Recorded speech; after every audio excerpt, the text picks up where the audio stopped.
Shalom Army of God, selamat datang di ibadah online GMS Magelang. Di sepanjang ibadah ini, mari kita tetap ikut memuji dan menyembah Tuhan, serta meresponi setiap firman Tuhan yang nanti akan disampaikan. Bagi kamu yang baru pertama kali bergabung dengan kami mengucapkan welcome home. Dan agar kita dapat selalu terhubung, kalian bisa memfollow akun Instagram kami di @gmsmagelang. Jika teman-teman memiliki pergumulan dan perlu dukungan doa, atau jika kalian belum memiliki komunitas rohani, silakan menghubungi kami di nomor WhatsApp 0851 0051 5771. Memberikan persembahan adalah bagian dari ibadah kita. Bagi kalian yang akan memberikan perpuluhan atau persembahan ucapan syukur, dapat melakukannya melalui transfer bank ke nomor seperti yang tertera di layar, atau dapat juga memberikannya dengan scan QR Code melalui dompet digital yang kalian punya. Mari teman-teman kita bersatu dalam doa. Tuhan Yesus, kami mengucap syukur Tuhan jika hari ini kami dapat beribadah walaupun di rumah kami masing-masing. Kami percaya Tuhan tidak ada jarak di antara hadirat-Mu Tuhan, dan kami percaya kami dapat beribadah dengan tenang, dan Kau berkati sepanjang ibadah ini, biar kami memiliki hati yang siap untuk beribadah dan fokus hanya tertuju kepadamu. Berkati Tuhan sepanjang ibadah hari ini, kami menyerahkan semuanya ke dalam tangan kuasa penyertaan-Mu Bapa, hanya di dalam nama Tuhan Yesus Kristus, haleluya, amin. Selamat beribadah, Tuhan Yesus memberkati.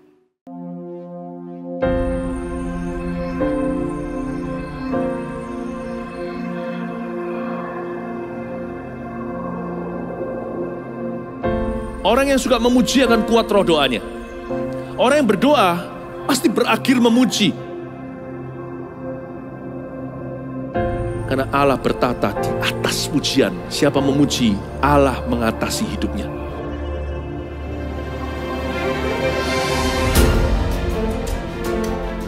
The Year of Praise, tahun pujian, menjadi sebuah petualangan yang tiada dua. Menjadi sebuah pelajaran hidup yang langsung dari Kristus. Menjadi sebuah pengalaman yang indah. Waktu kita memuji Tuhan, seluruh kerajaan itu berdiri di sampingmu. Waktu kita memuji, seluruh kerajaan Allah dan kereta-keretanya yang tidak kelihatan berkuda dan berapi-api itu berada di kanan kiri. Semakin fisik kita lemah, roh kita semakin memuji Tuhan. Semakin jasmani kita terbatas, semakin rohani kita tidak boleh dibatasi.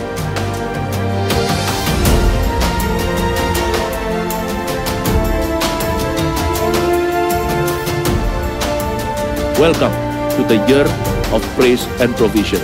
Mari kita mengizinkan Tuhan merajut rancangan yang belum pernah kita bayangkan.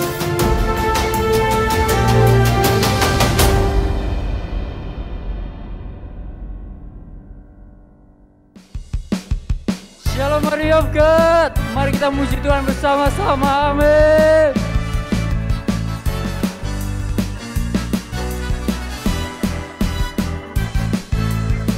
Karyamu mempesonaku, Kau angkatku dari kelam, kasih tulus memberi warna.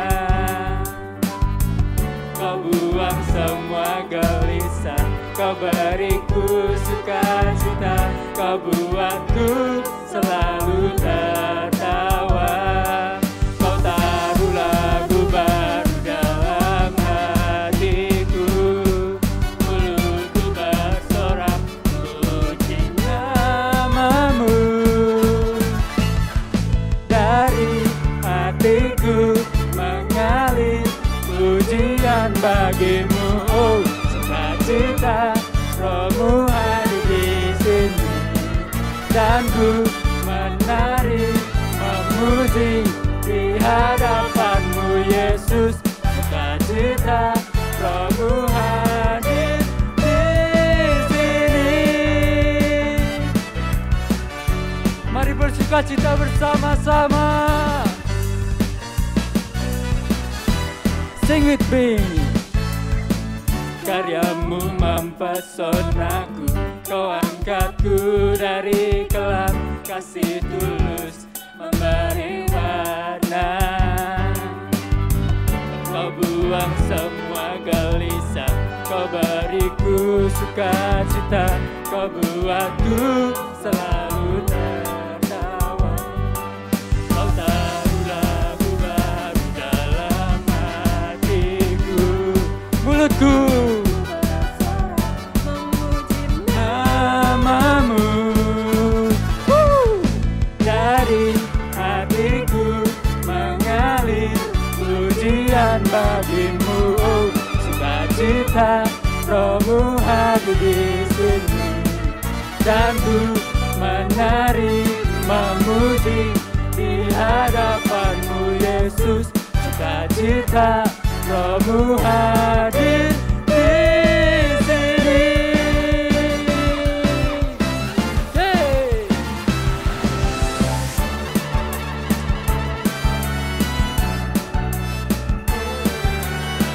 Kami bersyukur Tuhan.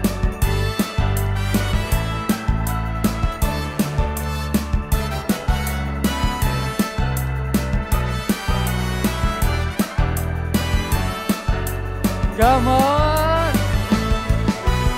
La, la, la, la, haleluya. La, la, la, la, haleluya. Dari hatiku mengalir pujian bagimu. Oh, sukacita Rohmu hadir di sini, dan ku menari memuji di hadapanmu Yesus. Sukacita Rohmu hadir di sini. Sekali lagi.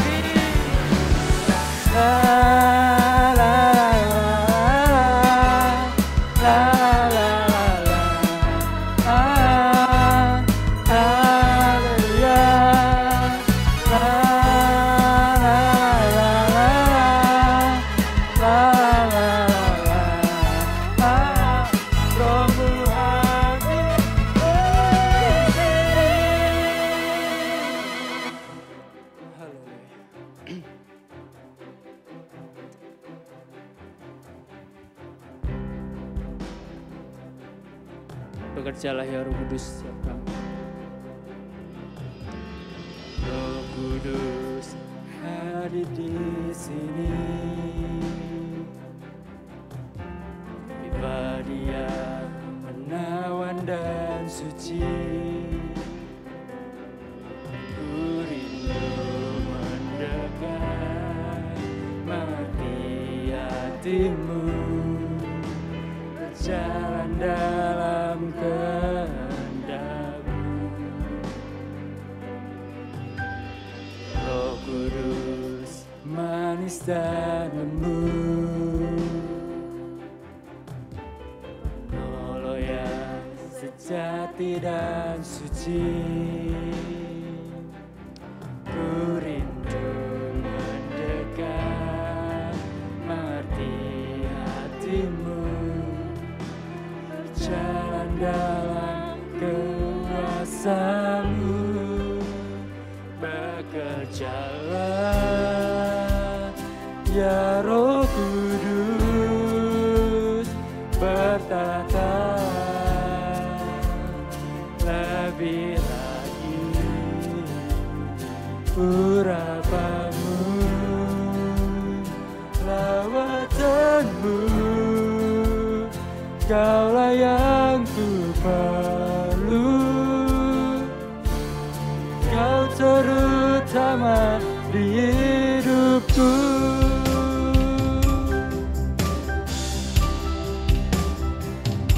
Haleluya.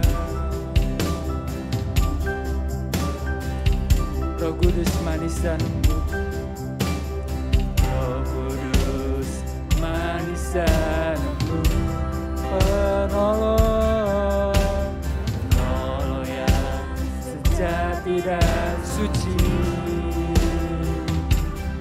Ku rindu mendekat,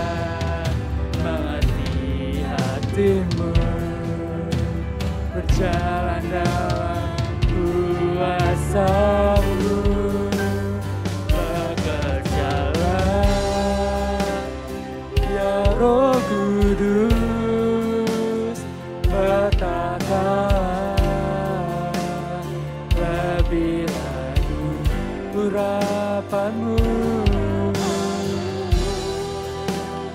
lawatanmu, Kaulah yang ku perlu. Kau terutama di hidupku.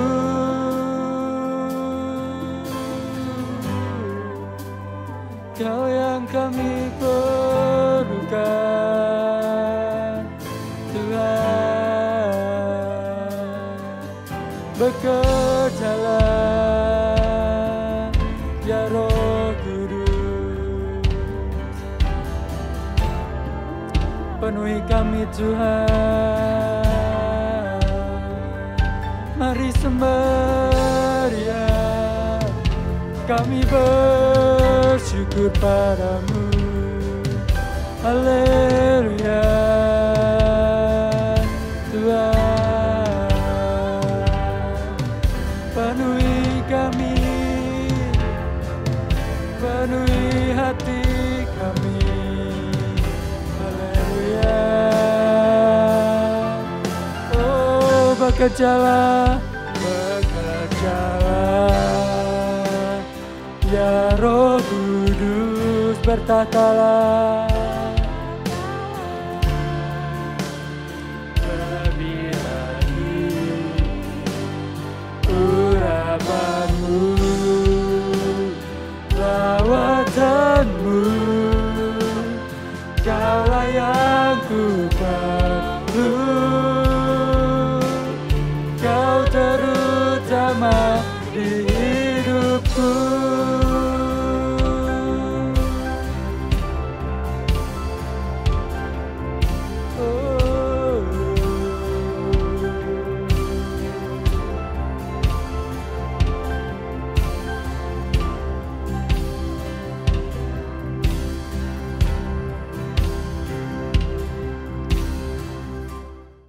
Ya, mari kita bersatu dalam doa. Tuhan Yesus, terima kasih untuk setiap firman yang nanti akan dibagikan Tuhan. Tuhan, kami siap mendengarkan setiap firman-Mu Tuhan.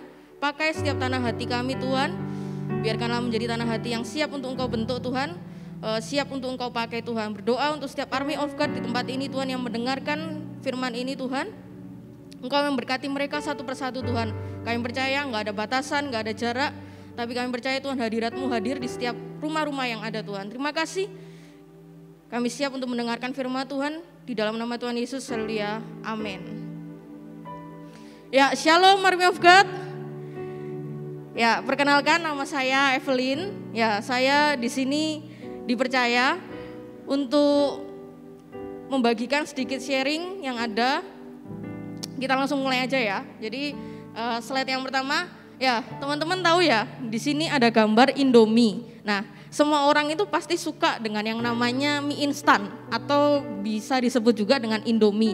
Mulai dari anak kecil hingga sampai dengan orang dewasa itu semua menyukainya. Nggak ada yang nggak suka. Ya, bukan hanya di Indonesia aja, itu semua menyukainya. Tapi bahkan sampai ke negara-negara lain pun itu mie instan sangat amat digemari. Ya, berkembangnya zaman, berkembang pula lah kualitas dari yang namanya mie instan. Ada banyak banget varian rasanya yang kita tahu ya. Tujuannya apa? Tujuannya agar setiap varian yang ada itu bisa diterima oleh masyarakat, bisa disukai, bisa digemari. Nah, ya Indomie pun jika dimakan di gunung, di atas gunung maupun tidak di atas gunung pun itu enak. Ya, kita semua setuju ya dengan ini. Nah, saya ada satu kalimat, yaitu Indomie itu tidak pernah salah atau mengecewakan. Oke, betul ya. Kita setuju ya, Indomie itu tidak pernah salah atau mengecewakan. Kita semua tahu setiap orang yang memakan Indomie pasti akan merasa enak. Enak banget ya. Jadi saya ada sedikit cerita. Nah, saya ini punya seorang teman. Ceritanya teman saya ini sudah cukup lama nggak makan Indomie ya. Karena sudah cukup lama nggak makan Indomie, jadi beberapa bulan yang lalu dia ini tuh ngidam ingin makan yang namanya Indomie. Ya, Indomie yang sesuai dengan gambarnya yang kita tahu ya, dibungkus gambarnya itu kan sudah cukup enak tuh, ada mie, ada telur, ada sayur. Nah, sekomplit itulah dia ingin makan Indomie. Nah, jadi finally akhirnya dia masak ini Indomie sesuai dengan bungkusnya, sesuai sama ya. Jadi step-stepnya untuk memasak, yang pertama dia masak topping-toppingnya dulu ini. Yang pertama dia masak telurnya. Nah dia mulai dari masak air yang sudah digunakan, dia masak airnya dulu, dia didihkan airnya. Dia kasih sedikit garam dengan tujuan agar airnya itu segera mendidih, panasnya merata. Nah lalu pertama dia masukkan tuh telurnya. Dia masukkan telurnya dan ternyata telurnya ini mateng. Oke ya, mateng. Step selanjutnya setelah masak telur yaitu dia masak sayur. Masak sayur itu enggak butuh waktu yang lama. Masak sayur itu butuh waktu yang cepat ya. Setelah dia masak sayur, terakhir dia masak indominya. Dia masak indominya ya, step-step memasak indomie kita semua tahu lah ya. Simple masak indomie ini. Dia masukkan mie-nya, lalu dia kasih bumbunya, selesai. Nah akhirnya setelah dia masak semuanya hasilnya seperti ini. Nah hasilnya seperti gambar ini, kita semua tahu ya gambarnya cukup menggoda. Wow, cukup enak sekali dari gambarnya, penampakannya. Ya. Dan kita semua tahu juga ya gimana rasanya Indomie, seenak apa itu Indomie ya. Terus akhirnya dia makan ini. Dia makan, gigitan pertama dia makan enak. Gigitan kedua enak, enggak ada masalah. Tapi selanjutnya lama-lama kok kayaknya itu ada something wrong, ada sesuatu yang salah ini sepertinya. Ternyata setelah dia makan, setelah gigitan kesekian kali, ternyata rasa Indominya itu asin sekali. Nah kok bisa asin? Ternyata air yang dia gunakan untuk memasak telur, kan tadi telurnya airnya dikasih garam. Nah air yang dia gunakan untuk memasak telur, itu sama dia gunakan untuk memasak sayur dan mie. Jadi airnya itu tidak diganti teman-teman. Jadi hasil semua masakannya itu menjadi asin.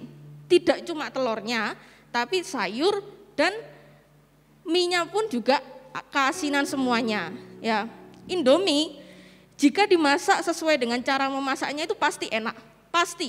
Ya, jika kita mengikuti cara step memasaknya itu pasti enak.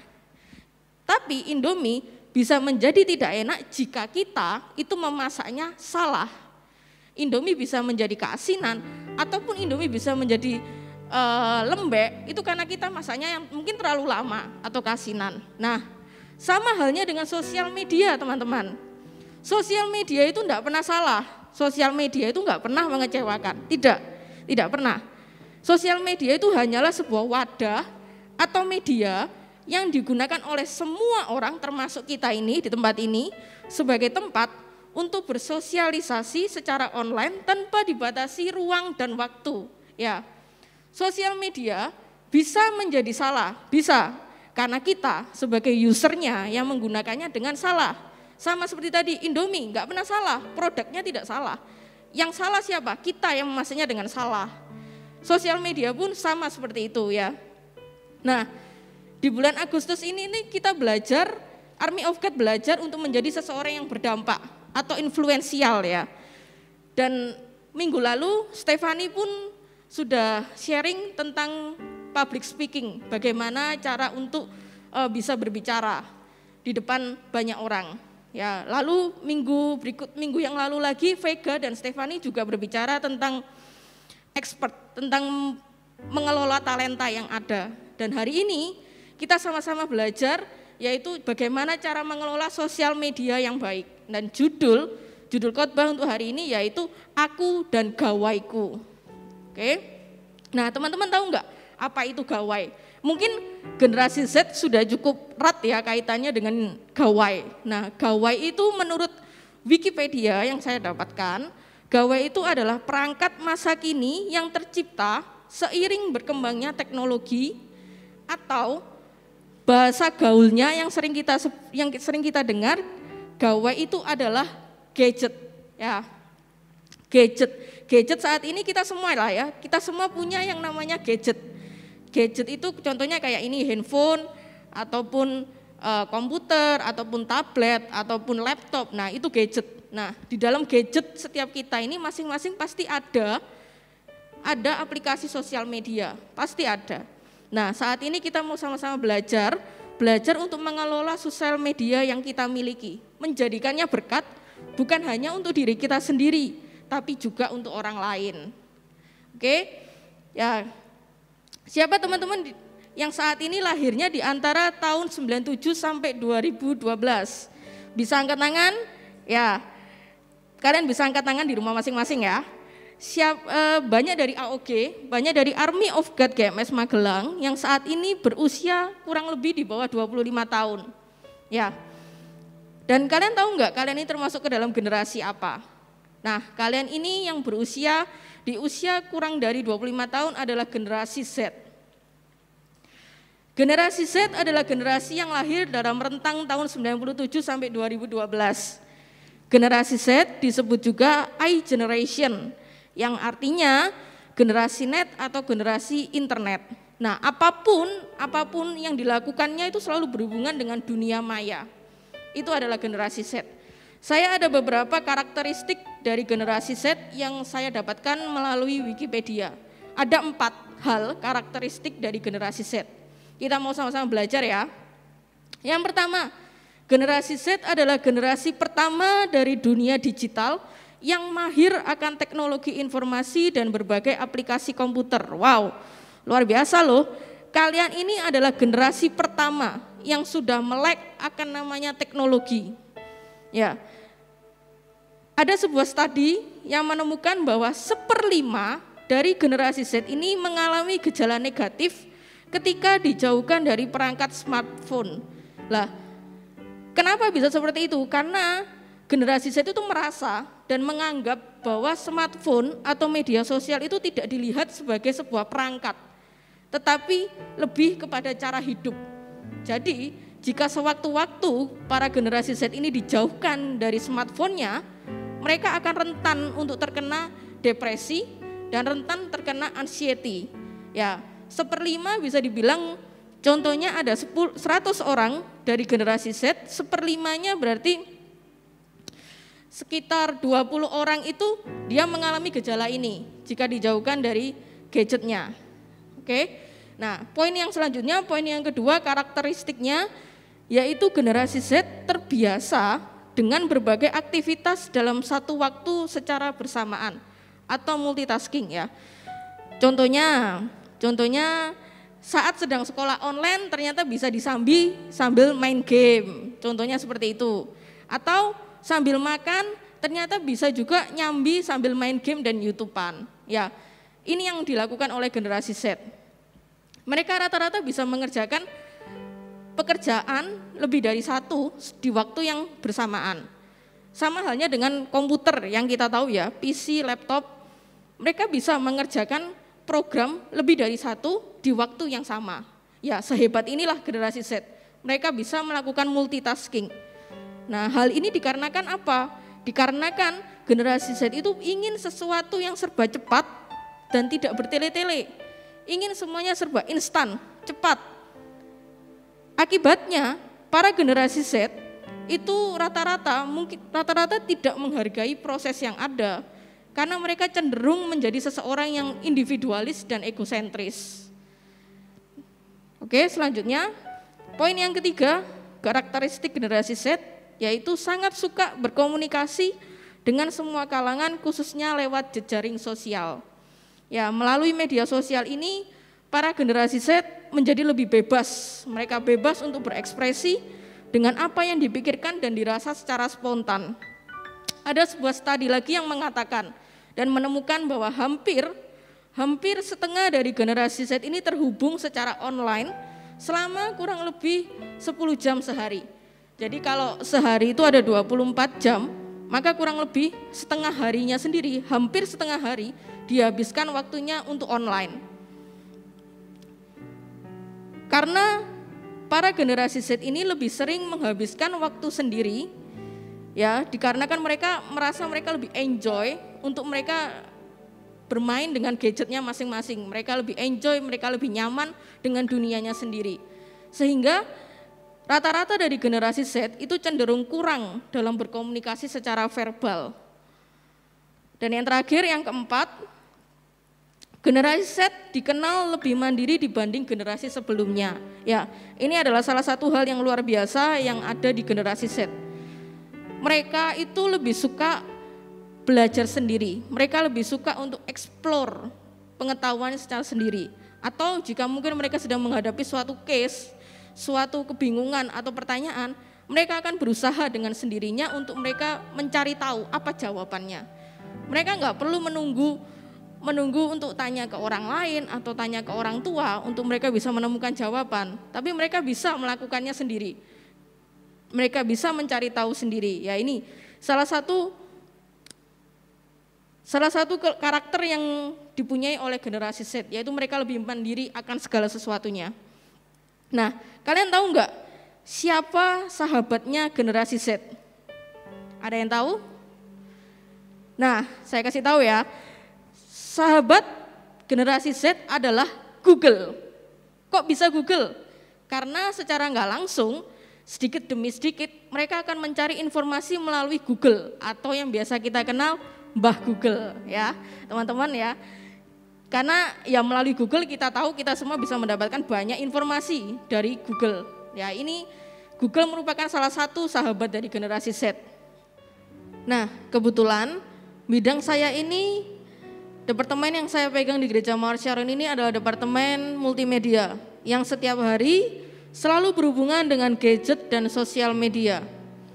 Visi dari departemen multimedia Gereja Mawar Sharon yaitu capturing and spreading God's presence.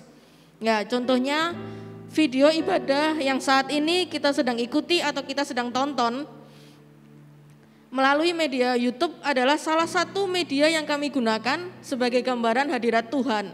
Ya, ada banyak media yang kami gunakan, tapi salah satunya yaitu ini, YouTube. Ya, jadi setiap apapun yang kita tampilkan di media sosial kita, pastikan ya teman-teman, pastikan itu membuat orang lain merasa diberkati. Bukan malah menimbulkan huru-hara yang tidak jelas. Kita bebas kok untuk berekspresi. Tidak ada larangan, tidak ada batasan untuk kita bisa posting apapun. Kita boleh posting kegiatan kita boleh posting makanan favorit kita pun boleh posting talenta atau keahlian yang kita punyai. Kita boleh posting itu, apapun itu kalian boleh posting. Tapi ingat, ada di dalam satu ayat yang mau kita baca sama-sama. Kita buka ya.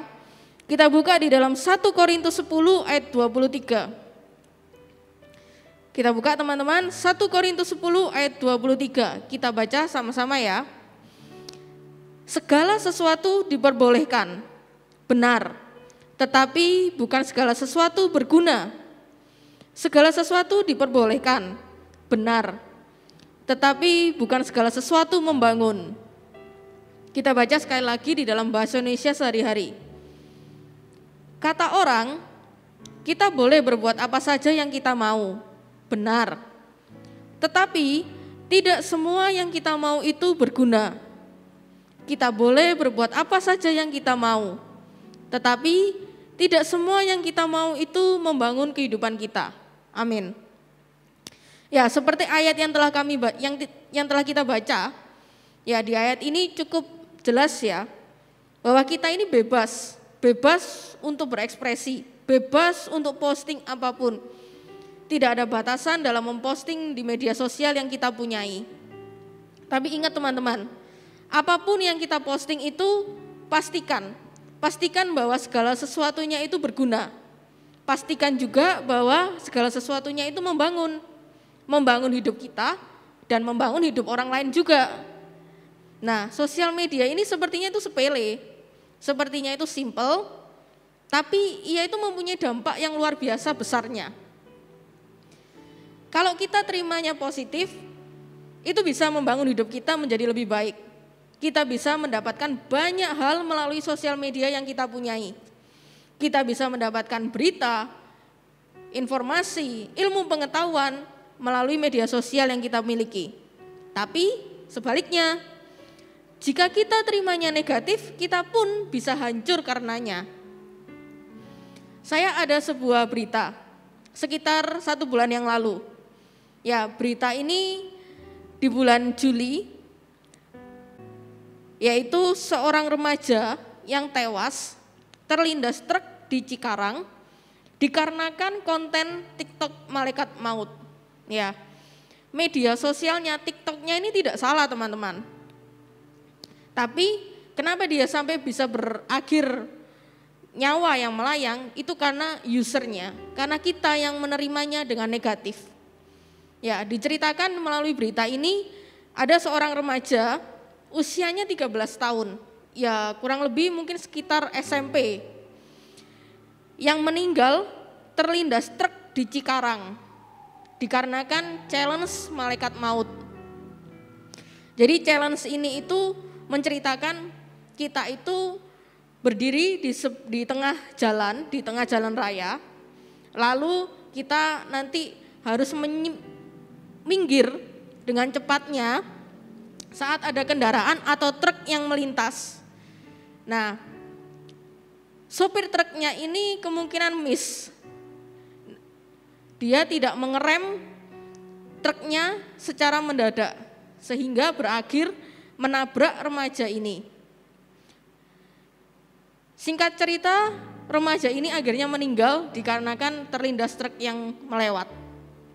Ya, tujuannya itu ingin viral. Tujuan remaja ini melakukan ini pengen kontennya itu menjadi terkenal, menjadi viral. Tapi sayangnya bukannya terkenal, tapi nyawa yang melayang. Ya, cukup tragis teman-teman, cukup menyedihkan berita ini. Yuk, mari kita sama-sama buka Alkitab kita. Kita buka di dalam Matius 5 ayat 13 sampai 16. Kita mau baca sama-sama ayat ini, ya. Ada 4 ayat, kita baca sama-sama. Judul perikopnya yaitu garam dunia dan terang dunia. Ayat 13 kita baca. Kamu adalah garam dunia. Jika garam itu menjadi tawar, dengan apakah ia diasinkan? Tidak ada lagi gunanya selain dibuang dan diinjak orang. 14. Kamu adalah terang dunia. Kota yang terletak di atas gunung tidak mungkin tersembunyi. Lagi pula, orang tidak menyalakan pelita lalu meletakkannya di bawah gantang, melainkan di atas kaki dian, sehingga menerangi semua orang di dalam rumah itu. Ayat 16. Demikianlah hendaknya terangmu bercahaya di depan orang, supaya mereka melihat perbuatanmu yang baik dan memuliakan Bapamu yang di surga. Amin. Ya, 4 ayat yang telah kita baca cukup luar biasa. Nah, saya ada 4 poin di mana kita mau sama-sama belajar bagaimana caranya agar kita bisa mengelola sosial media yang kita miliki dengan baik. Menjadikannya berkat bukan hanya untuk kita, tapi untuk orang lain juga. Ya, kita mau sama-sama belajar ya. Poin yang pertama yaitu comparison kills. Artinya membanding-bandingkan diri kita dengan orang lain itu lama-lama bisa membunuh kita loh. Ya. Kita ini saat ini sedang hidup di mana semua orang ingin menjadi seorang public figure. Kita hidup di mana semua orang ingin menjadi terkenal. Kita hidup di mana semua orang ingin menjadi viral. Padahal setiap kita ini mempunyai chapter yang berbeda-beda. Jangan membandingkan chapter 1 kita ini dengan chapter 10-nya orang lain. Itu beda teman-teman. Jangan membandingkan chapter 1-nya saya dengan contohnya chapter 10-nya Stefani. Itu beda teman-teman, tidak sama. Ya, semakin sering kita membandingkan diri kita dengan orang lain, semakin sering pula kita membunuh sukacita kita sendiri. Contohnya, kita lagi asik nih selfie, foto-foto ke suatu tempat yang pemandangannya lagi indah banget lah. Tempat ini itu kece, bagus. Lalu kita di sana itu kita mulai foto-foto pemandangan, lalu kita selfie dengan asiknya, karena kita punya kamera yang cukup oke juga nih. Kamera yang kita miliki yaitu bisa dikatakan mempunyai 15 megapiksel kamera handphone kita. Kita foto-foto, lalu singkat cerita kita lihat punya teman kita. Kita lihat punya teman kita di sebelah kita, dia juga melakukan hal yang sama. Dia pun foto-foto, dia pun selfie-selfie juga dengan kamera handphonenya. Tapi sayangnya kamera handphonenya ini 25 megapiksel. Nah, otomatis kameranya lebih bagus nih, kameranya lebih kece hasilnya. Lalu lama-lama kita mulai membandingkan nih, kita bandingkan fotonya satu dengan yang lain. Loh, kok beda? Loh, kok nggak sama? Loh, kok hasilnya bagus sana? Punyaku kok jelek? Nah, semakin kita membandingkan punya kita dengan punya orang lain, semakin itu pula membunuh sukacita yang kita miliki. Ya, yang harusnya kita itu bisa menikmati pemandangan yang indah di luar sana, tapi lama-lama kita nggak bisa menikmati pemandangan yang ada. Kita malah fokus dengan diri kita yang selalu membandingkan dengan orang lain. Fokusnya sudah berubah. Ya teman-teman. Jadi sukacita kita itu lama-lama akan terbunuh dengan sendirinya jika kita terus membandingkan diri kita dengan orang lain. Yuk sama-sama tirukan apa yang saya katakan ya. Kita tirukan sama-sama. Comparison kills my joy. Comparison kills your joy. Ya teman-teman, seperti kata-kata tadi, kita nggak mau mengalami hal seperti ini. Yuk sama-sama kita belajar bagaimana caranya agar kita tidak selalu membandingkan diri kita dengan orang lain. Ya, karena seperti kata-kata tadi, setiap kali kita membandingkan diri kita dengan orang lain, setiap kali itu pula kita membunuh sukacita yang kita miliki. Jadi ayo percaya dirilah dengan apa yang kalian punya saat ini. Sebab kalian itu berharga di mata Tuhan. Oke, poin selanjutnya, poin yang kedua, positive vibes, yaitu artinya menjadi dampak positif buat orang-orang di sekitar kita. Ya, bertemanlah dengan semua orang teman-teman, bertemanlah dengan sebanyak mungkin orang, tapi bergaullah hanya dengan orang-orang tertentu yang bisa memberikan dampak positif terhadap hidup kita, dapat memberikan nilai plus buat hidup kita. Begitu juga sebaliknya, kita pun bisa memberi nilai plus buat mereka di luar sana. Kita tahu ya, salah satu feature dari Instagram, ya teman-teman tahu lah ya, ada sebuah feature dari Instagram namanya close friend. Ya, ada berita juga yang sedang heboh soal close friend. Ya, kita semua tahu lah. Ya, melalui berita tersebut kita belajar bahwa pilihlah teman-teman terdekatmu dengan hati-hati. Biar kalian tidak dicepu oleh teman-teman yang lain, ya. Jadi pilihlah teman-teman terdekat kalian dengan hati-hati. Banyak kok. Di luar sana itu ada banyak selebgram, ada banyak tokoh-tokoh yang postingannya itu membangun. Ada banyak. Carilah mereka yang bisa membangun, bukan yang menghancurkan. Ya, ada sebuah tokoh, salah satu pastor di gereja Mars Sharon yang kita kenal. Ya, mungkin beberapa dari kalian mungkin sudah follow, menjadi salah satu followernya. Atau mungkin jika belum, saya akan infokan. Ya, ada salah satu pastor namanya Pastor Mulyadi Budianto, atau yang biasa kita kenal dengan sebutan Pastor Mil.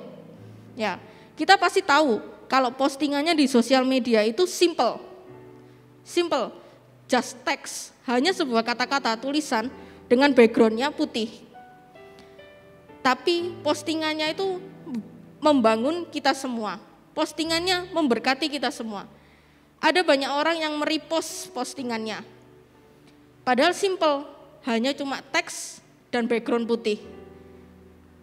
Ya bukan berarti juga kita harus melakukan hal yang sama seperti yang Pastor Mil lakukan.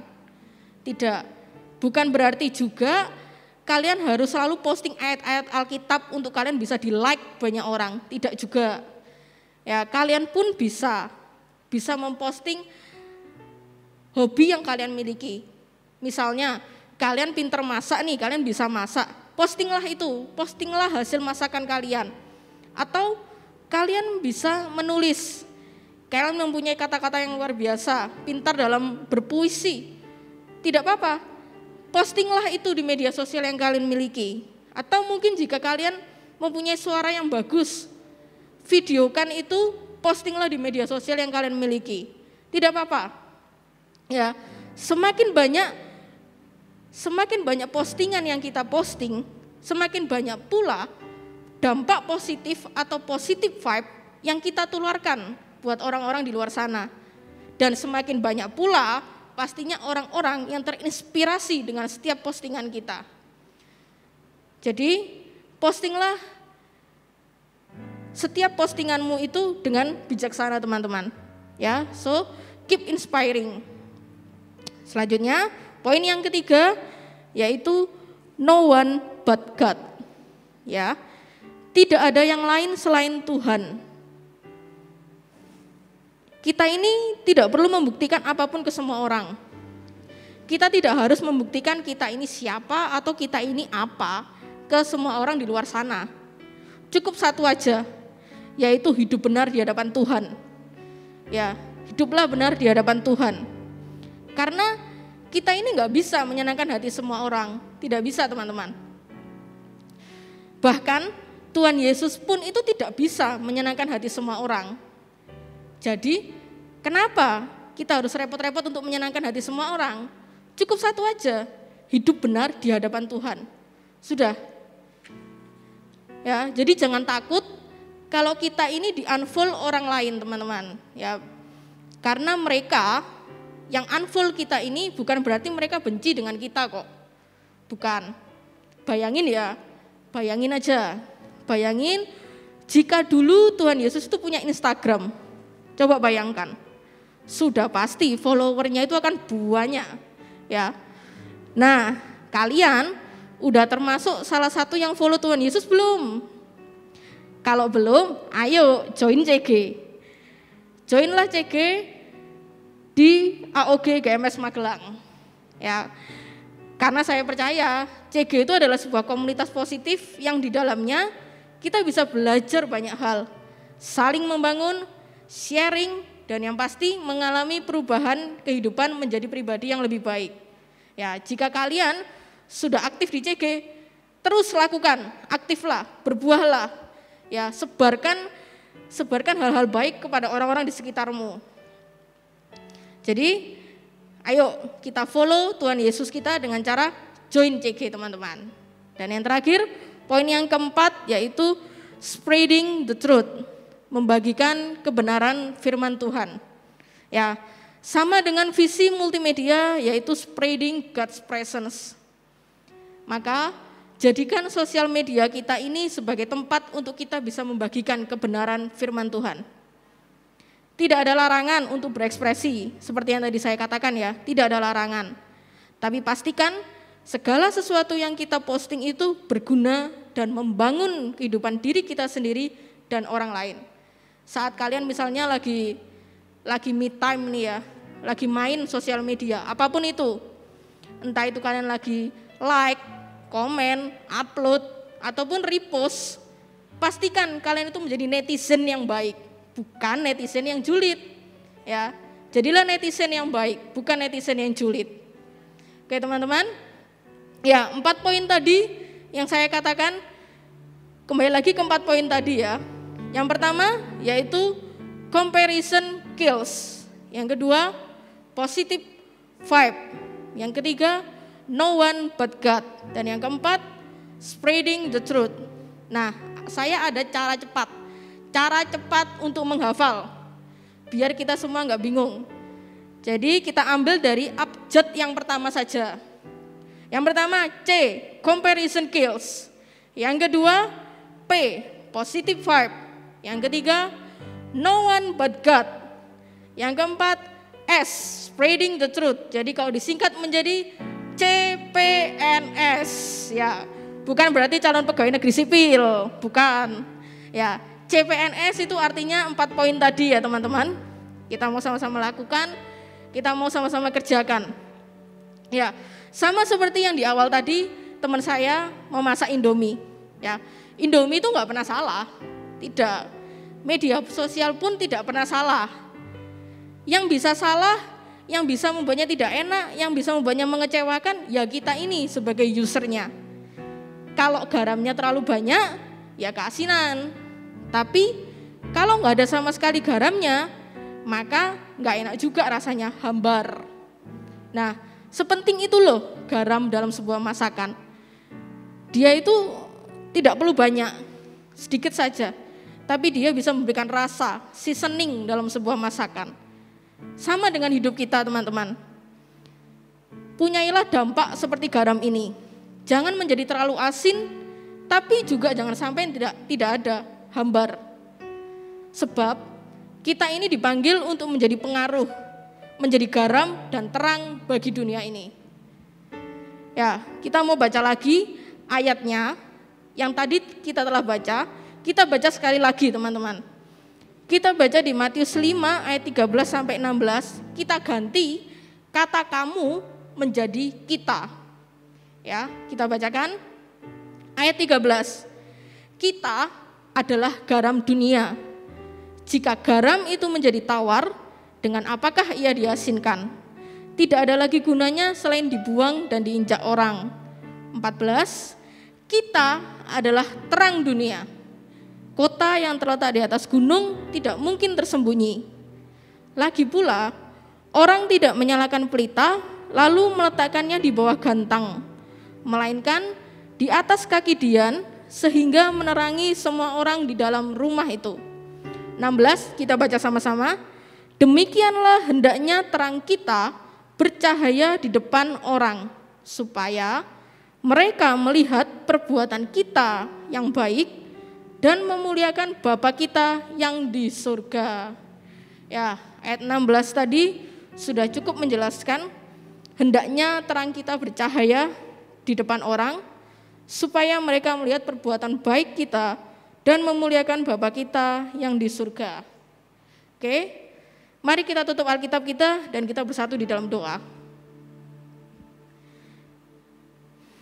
Tuhan Yesus, terima kasih atas setiap firman-Mu yang telah dibagikan Tuhan.